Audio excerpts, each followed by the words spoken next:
modified crops. He came to my hotel for a drink.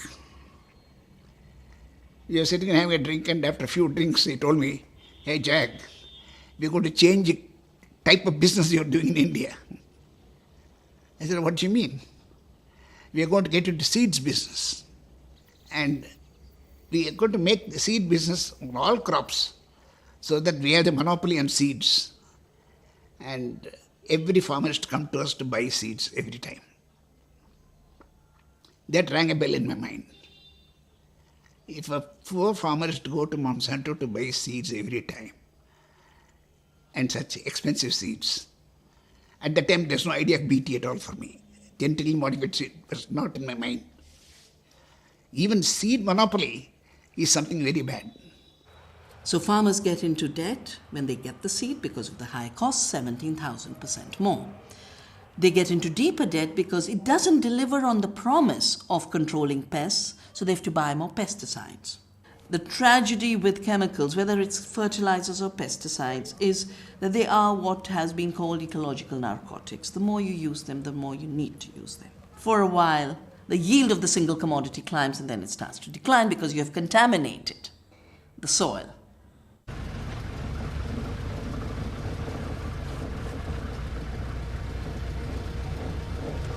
Most of India's cotton is grown in the Punjab region, which has quickly become the largest user of pesticides in India. Dr. Pritpal Singh has been studying the effects of these chemicals on human health, and his reports show a dramatic rise in the number of birth defects, cancers, and mental illness here in the region.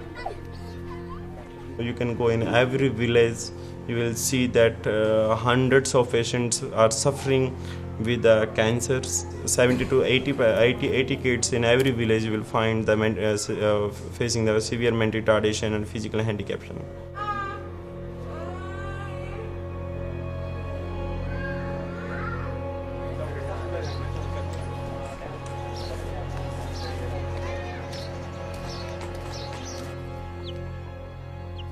Companies, fertilizer, pesticides, they are totally refusing the after effect of the pesticide and fertilizer, and this is the you can say classical symptoms of the toxicity. In one village there is 60 mentally kids like this boy, so it will be very dangerous phenomena in the Punjab.